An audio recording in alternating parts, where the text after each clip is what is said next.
આ દેશ કોઈ મોદી કે અમિત શાહના બાપનો નથી, અમારા ખેડૂતોનો દેશ છે.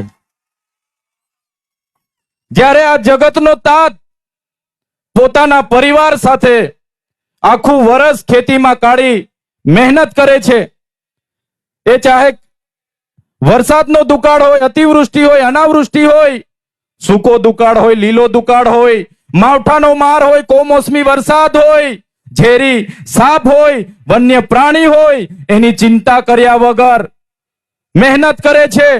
મોગા મોગા બિયારણો, મોગા મોગા દવાઓ, મોગી મોગી ખાતરો લાવીને નાખે છે.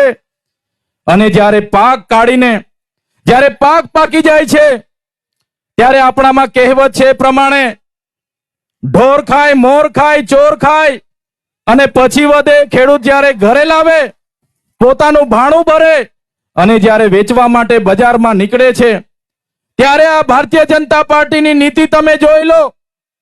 આ ભારતીય જનતા પાર્ટીની સરકારમાં ખેડૂતોને પોતે પકવેલા ભાવ, પોતે પકવેલા પાકના ભાવ નક્કી કરવાનો અધિકાર નથી.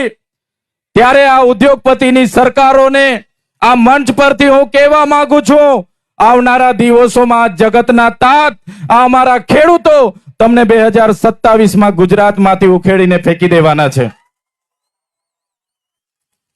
સાથીઓ, એક બાજુ ઉદ્યોગપતિઓના સંસદના આંકડાઓ બહાર આવ્યા, એમાં દેશના ઉદ્યોગપતિઓના 16 લાખ કરોડ રૂપિયા આ સરકારોએ માફ કર્યા.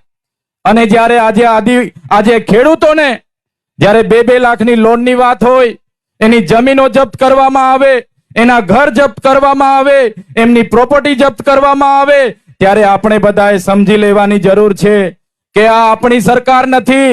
આ સરકાર એ અદાણી અંબાણીથી ચાલતી સરકાર છે. એની સામે આપણે ઉતરવાની તૈયારી બતાવી દેવી પડશે.